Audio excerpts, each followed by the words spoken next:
Unexplained ये एक medical word है जो डॉक्टर लिखते हैं जब उन्हें आंसर नहीं मिलता। लेकिन जो कपल ये वर्ड सुनता है उसके लिए ये सिर्फ एक वर्ड नहीं होता, ये 7 साल का जवाब होता है। राजेश 36 साल, मीरा 34 साल, दिल्ली से 7 साल हो गए थे। एक भी डॉक्टर ने उन्हें नहीं बताया कि उनकी इनफर्टिलिटी की वजह क्या है। सबने सिर्फ एक ही चीज कही, अनएक्सप्लेन्ड इनफर्टिलिटी।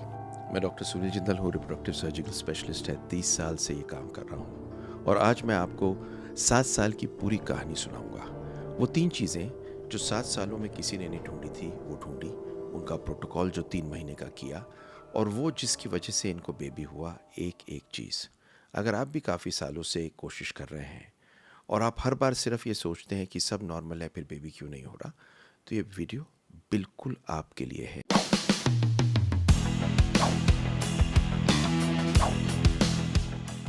पर ये लोग थे कौन? राजेश एक गवर्नमेंट ऑफिसर, मीरा एक बैंक में काम करती है। दोनों की 2017 में शादी हुई। पहले 6 महीने सब नॉर्मल है, हो जाएगा।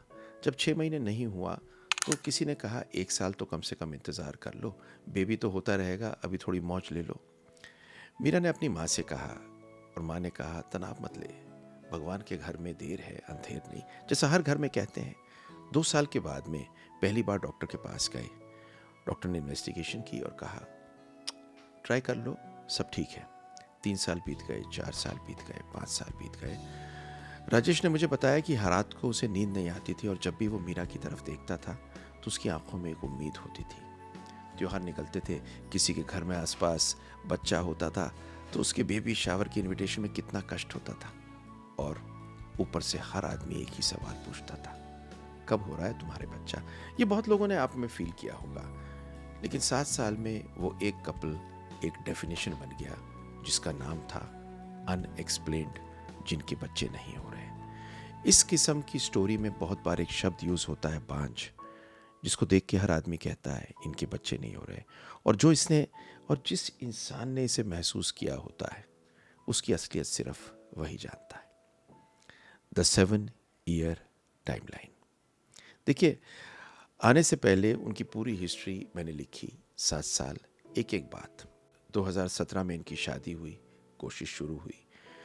2018 में पहला साल कंप्लीट हुआ, डॉक्टर के पास गए, इन्हें बताया सब नॉर्मल है, बस ट्राई करो। 2019 में दोनों ने पूरी टेस्टिंग कराई।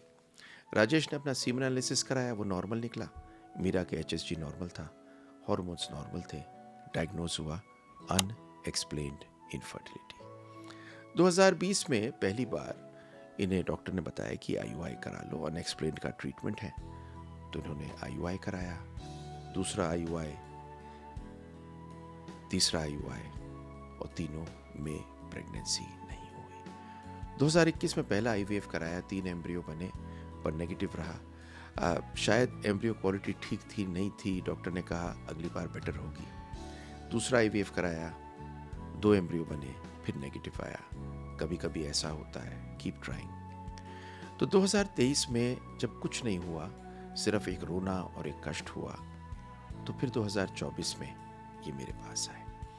इनके 3 IUI हो चुके थे, 2 IVF हो चुका था, बहुत पैसा खर्च चुके थे, 7 साल बीत चुके थे, दिल में कष्ट था और एक भी डॉक्टर ने वो 3 टेस्ट नहीं कराए थे जो मैंने इनके 3 टेस्ट कराए।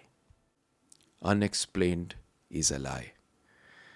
अब मैं आपको एक बात सीधी बोलना चाहता हूं कि अनएक्सप्लेन्ड इनफर्टिलिटी कोई डायग्नोसिस नहीं है, ये एक इनकम्प्लीट इन्वेस्टिगेशन का नाम है।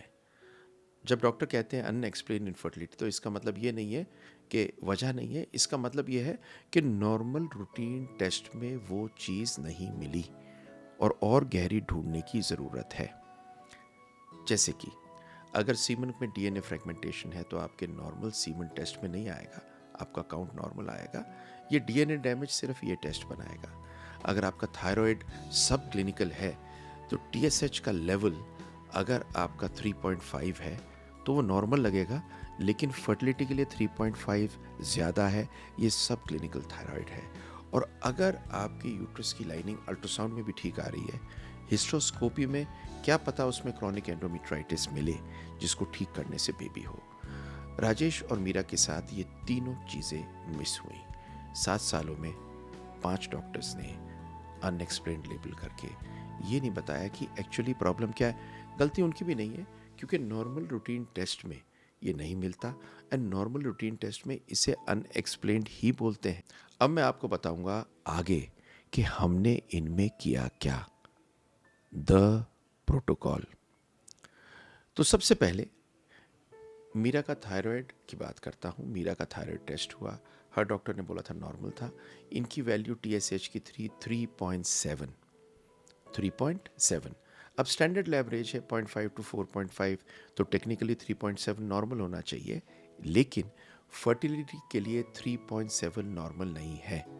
रिसर्च क्लियरली कहती है कि जो औरतें कंसीव करना चाहती हैं, प्रेगनेंसी को कैरी करना चाहती हैं, उनका लेवल कम होना चाहिए, 2.5 से 3 के नीचे होना चाहिए। अब ये बात समझनी बहुत ज़रूरी है, क्योंकि जब थायराइड थोड़ा स्लो हो जाता है, एग की क्वालिटी अफेक्ट होती है, इम्प्लांटेशन अफेक्ट होती है, और अर्ली प्रेगनेंसी में मिसकैरेज का रिस्क बढ़ता है। 7 सालों में मीरा को किसी ने ये नहीं बताया था, तो हमने इनको शुरू किया लो डोज एल्थायरॉक्सिन 25 माइक्रोग्राम। टारगेट था कि TSH को हमें 1.5 के पास लाना है। 6 हफ्ते लगे, 6 हफ्ते में ये 2 आ गया। पहली बार उनका थायराइड फर्टिलिटी के लिए तैयार था। अब आते हैं हम हस्बैंड के ऊपर, क्योंकि उनको थोड़ी छोड़ सकते थे। Finding number 2, Rajesh DNA fragmentation 38%। देखिए, राजेश के सीमन एनालिसिस में हर बार एक चीज़ आती थी, उनका स्पर्म काउंट नॉर्मल था 48 मिलियन, उनकी मोटिलिटी बढ़िया थी 52%, मॉर्फोलॉजी बॉर्डर लाइन थी 4%। तो हर डॉक्टर कहता था मेल फैक्टर नहीं है, आप तो किनारे चले जाओ। लेकिन नॉर्मल सीमन एनालिसिस एक चीज़ नहीं बताती, आपकी DNA क्वालिटी, और इसके लिए हमें करना पड़ता है स्पर्म DNA फ्रेगमेंटेशन इंडेक्स। क्योंकि इनका हाई था, जो मैंने आपको बताया, एक चीज़ बिल्कुल सिंपल समझनी थी कि 4 में से 2 स्पर्म का DNA ठीक नहीं था, मतलब एक तो फर्टिलाइज नहीं कर पाते, एम्ब्रियो अगर बनता तो वो अबॉर्ट करता, अगर इम्प्लांट हो जाता तो कई बार तो इम्प्लांट भी नहीं होता। तभी इनके 3 IUI फेल हुए थे, 2 IVF फेल हुए थे। 7 सालों में एक नंबर किसी ने नहीं देखा था।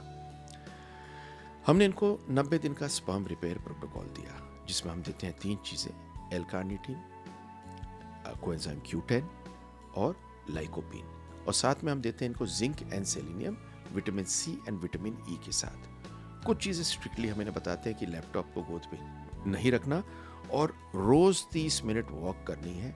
वेट ट्रेनिंग कर सकते हो तो वेट ट्रेनिंग करो। ये सारी चीज़ें इनको देने के बाद में कम से कम 90 दिन का काम था। पर फिर हमने एक काम किया जिसने सारी चीज़ें खोल दी, hysteroscopy. Hysteroscopy, the endometritis no scan found. देखिए, तीसरी चीज़ के बारे में समझिए, अल्ट्रासाउंड नहीं पिकअप करता, HSG नहीं पिकअप करता। हिस्ट्रोस्कोपी कैमरा डालने के बाद में यूट्रस में कुछ चीज़ें पिकअप करता है, जैसे इनके केस के अंदर एंडोमेट्राइटिस। एंडोमेट्राइटिस मतलब बच्चेदानी की लाइनिंग में सूजन। जब बच्चेदानी की लाइनिंग में सूजन होती है तो इन्फ्लेमेटरी सेल्स बड़े होते हैं और इम्प्लांटेशन कम होता है। तो एंडोमेट्रियम वैसे इनका 8 मिलीमीटर का था, ठीक था, ब्लड फ्लो इनका ठीक था, बढ़िया था, पर यहाँ पर एंडोमेट्राइटिस थी। तो हमने इनको एंडोमेट्राइटिस का ट्रीटमेंट किया, जो ट्रीटमेंट पूरे 3 हफ्ते दिया।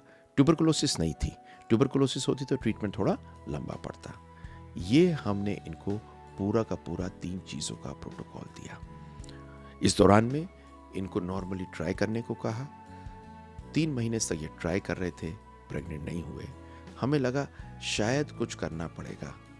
जितने में एकदम से मेरे पास में मेरा स्टाफ है स्वाति, वो आती हैं और कहती हैं सर फ़ोन आया है। मैंने कहा क्या मतलब? कहते हैं 2 लाइन आ गई है। शब्द बड़े प्यारे हैं, 2 लाइन।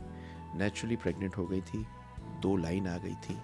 अगर नहीं होती नेचुरली प्रेग्नेंट तो हम इनको IVF के लिए लेते, लेकिन ऐसे केस में IVF नहीं करते, नॉर्मली ICSI करते हैं। क्यों? क्योंकि जब DNA फ्रेगमेंटेशन हाई होता है तो ICSI के रिजल्ट्स बेटर होते हैं। हमने इनके टेस्ट कराए, प्रेगनेंसी टेस्ट में इनका बीटा HCG 534 था। ये सबसे सुंदर चीज़ थी होने के लिए। और अब कहानी होती है इनका बेबी बॉर्न होने के लिए। 3.5 किलो का बच्चा पैदा हुआ। राजेश और मीरा की कहानी ने मुझे एक चीज़ याद दिलाई, अनएक्सप्लेन्ड। बहुत अकेला फील करता है इंसान इसमें, क्योंकि जब डॉक्टर कह देता है सब नॉर्मल है तो कपल सोचता है तो फिर मेरे में क्या गलती है। जो मैं अभी आपके लिए वीडियो लेके आया हूँ, इसमें 1, 2, 3, 4 पूरे 7 साल बीत गए थे और हर साल इंसान सोचता था मैं नॉर्मल हूँ, जबकि नॉर्मल नहीं थे। छोटी सी प्रॉब्लम्स थी जिनको ठीक करना ज़रूरी था। Thyroid, DNA fragmentation, hysteroscopy. ऐसा नहीं है कि आपको भी यही कराना है, आपको वो कराना है जो आपके डॉक्टर कहते हैं। मेरे वीडियो का मकसद ये नहीं है कि डॉक्टर ने छोड़ दिया। मेरा मतलब ये है हर डॉक्टर अपनी तरफ से जान लगा के आपके लिए काम करता है। तो जो आपके डॉक्टर ढूंढें वो ज़रूरी है, पर अनएक्सप्लेन्ड का मतलब यह है नए टेस्ट का इस्तेमाल नहीं हुआ। आप में से किसी को भी अगर हमसे ओपिनियन चाहिए हो, will be extremely glad to help you. पर आखिर में एक ही चीज़ कहूँगा, अनएक्सप्लेन्ड इनफर्टिलिटी ये एंड नहीं है, ये सिर्फ वो जगह है जहाँ इन्वेस्टिगेशंस कभी कभी रुक जाती हैं और उनको फिर से शुरू करना ज़रूरी होता है। मैं बहुत खुश हूँ आपके लिए वीडियो लाके, क्योंकि चाहे वो डीएनए फ्रेगमेंटेशन हो, चाहे वो क्रॉनिक एंडोमेट्राइटिस है, आपको अपने को 90 दिन ऑप्टिमाइज करना ज़रूरी है। जिसके लिए मैं आपको एक चीज़ देना चाह रहा हूँ, फर्टिलिटी पावर बूस्ट। बेबी 50 लगा दीजिए और उसी में सप्लीमेंट्स कौन से लेने हैं, एक एक चीज़ लिखी हुई है। Exercise lifestyle supplement is going to help you, and in fact बहुत से अनएक्सप्लेन में अकेला यही काम कर जाता है।